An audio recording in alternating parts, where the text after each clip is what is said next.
Good morning, I am Anil Ojha and welcome to Easy Class. Today I am going to teach you history for class 7th, chapter 1st, Tracing Changes Through 1,000 Years, part 3rd. I have discussed about new social and political group in previous video, and in this video I would like to discuss about the region and empire. And large states like Chol, Tughlaq and Mughal had many regions, and we will discuss about these dynasty in next chapters. ये जो dynasty जो चोल है, मुगल है और तुगलक है, इनके बारे में हम अगले चैप्टरों में पढ़ेंगे. Also we should know about the Sanskrit Prasasti. We will study about the Sanskrit Prasasti in next chapter, and in Sanskrit Prasasti the preached, means the scholar or historian preached about the Delhi Sultan Ghiyasuddin Balban. The historian explained him that he was a very great ruler and who ruled from Bengal in the east to Ghazni in the west in Afghanistan. जो इनकी चर्चा हुई है इसमें इनके vast rule के बारे में बताया गया है. Also included all the south area, we can say Dravid, means जो बलबन के साम्राज्य में था, बंगाल से लेके गजनी तक, और इसमें साउथ इंडिया भी शामिल था इनके साम्राज्य में. Also most historian told about Balban that many people and ruler of that particular society or that particular region who inhabitant or who lived in the contemporary time of the Balban, they fled from the army of Balban. Balban के army से भी डरते थे और बलबन उनमें एक अच्छा भय पैदा करने में सफल रहा है. Also, we will talk about the Amir Khusro. Amir Khusro, according to Amir Khusro, he told that Sanskrit was the language of Brahman, and only Brahman speak Sanskrit, and Sanskrit was the not language of common people. तो संस्कृत के बारे में भी अमीर खुसरो के statement थे कि संस्कृत जो था ब्राह्मण की श्रेष्ठता इससे मालूम होती थी. So we consider that Brahmin was the dominant group of society, एक समाज में एक उनकी अच्छी स्थिति थी. And also I would like to talk about the by 700 many regions possess distinct geographical and dimension and their own language, जो किस बहुत भौगोलिक जो उनकी अपनी अपनी रेखाएं थी और जो लैंग्वेज अलग अलग थे. जो मेनी स्टेट उस समय छोटे छोटे रीजनल में बटा हुआ था, तो ये लोग आपस में बहुत कॉन्फ्लिक्ट करते थे और एक दूसरे के राज्य को हड़पने की नीति थी, किस तरह से हमारे राज्य का विस्तार हो, यह बातें उन लोगों में होती थी. और इस तरह से हम देखें तो I would like to talk about the Chola, Khilji, Tughlaq and Mughal emperor able to build an empire dynasty. और ये जो फेमस राजा रहे हैं चोल के, खिलजी के, तुगलक के, मुगल के, इन लोग की भी बहुत चर्चा और इतिहासकारों ने इनकी तारीफ की है कि ये लोग बहुत बड़े एम्पायर को बनाने में सफल रहे हैं. Also Mughal empire declined in the 18th century and his dynasties were divided in many regions, and the ruler of every region were conflict with the neighboring region or the neighboring region or the far region, यानी नजदीक या पड़ोसी या दूर जो राज्य थे उनसे लड़ाई करने पे ये सब तैयार रहा करते थे. Okay, we will talk about the old and new religion.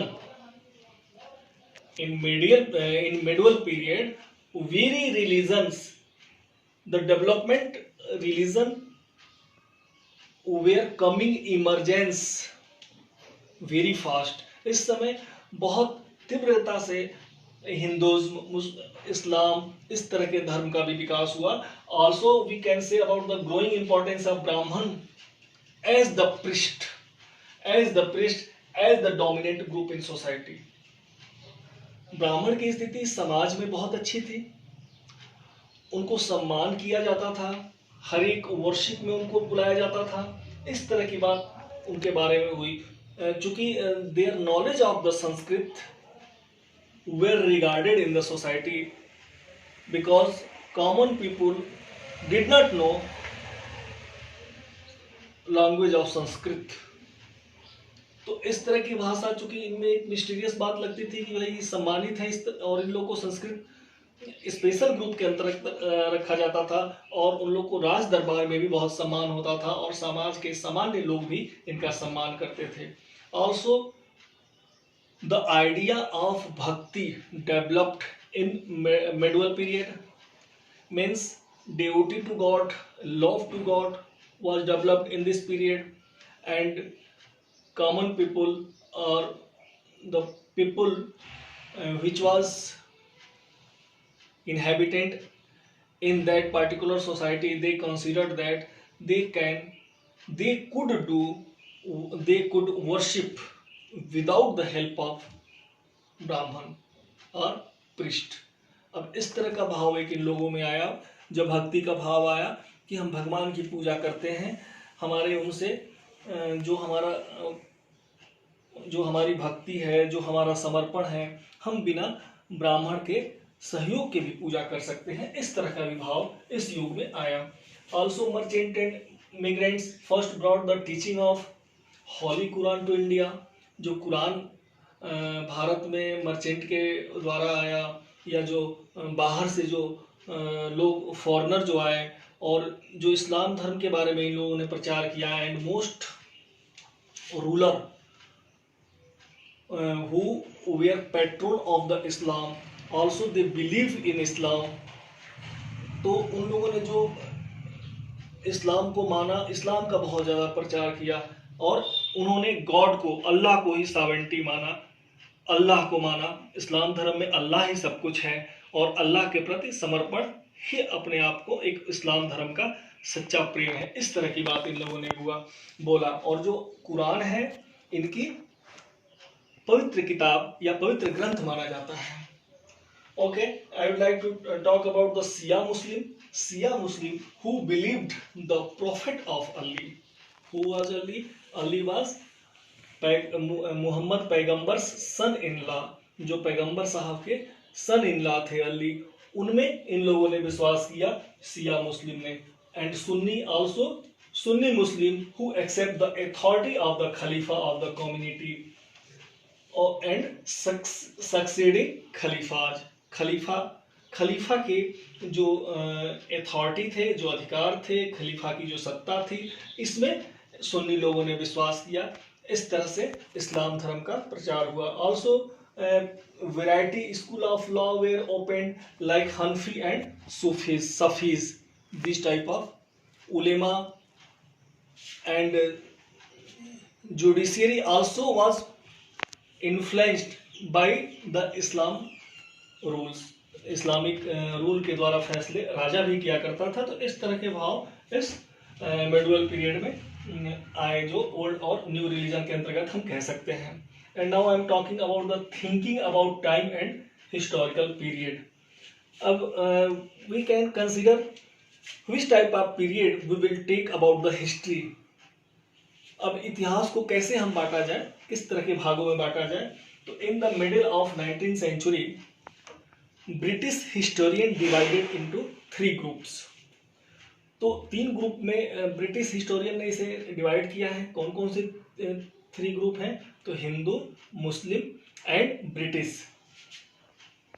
Hindu, Muslim and British. और इनका किस आधार पे किया है? तो इसका आधार जो है best on the idea of that religion of the ruler was the only import of the historical changes। जो रूलर आए हैं, जो रूलर चेंज हुए हैं, कुछ हिंदू आए हैं रूलर, कुछ मुस्लिम आए हैं, समाज उस तरह का था। इस तरह से जो ब्रिटिश हिस्टोरियन ने है इसको भारत के इतिहास को विभाजित किया है। But Indian historian rejected it. भारतीय इतिहासकार इसको नहीं मानते हैं।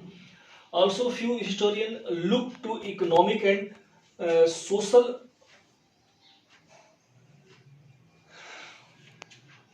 रहता है, जैसे कि इकोनॉमिक एंड सोशल फैक्टर। तो इस तरह की बातें कुछ इतिहासकार कहते हैं। उसमें उन लोग का समय जो होता है, जैसे कि हंटर गैदरर या early farmer and early empire, this type of divideation had done by some historian also. कुछ इस तरह की बातें अगर देखा जाए तो जो इंडियन हिस्टोरियन है, we consider it from 8th century to 18th century there were many differences which had happened in the society। जो मेडुअल पीरियड था 8th सेंचुरी में, 8वीं सदी में जो हुआ था, उस समय उतना एडवांसमेंट नहीं था, इंटेलेक्चुअल एडवांसमेंट नहीं था। लेकिन जो 18th सेंचुरी है उसमें फ्रेंच रिवॉल्यूशन हुआ है, इंडस्ट्रियल रिवॉल्यूशन हुआ है, तो इस तरह के कई डेवलपमेंट हुए, इंटेलेक्चुअल रिवॉल्यूशन हुआ है। तो जो हमारे इंडियन हिस्टोरियन हैं, उन लोगों ने इसे 3 भागों में बांटा है, ancient, medieval and modern. And now I am going to complete this chapter first, and if you have any questions you can give comment in my comment box, and in next video I will start second chapter. Thank you.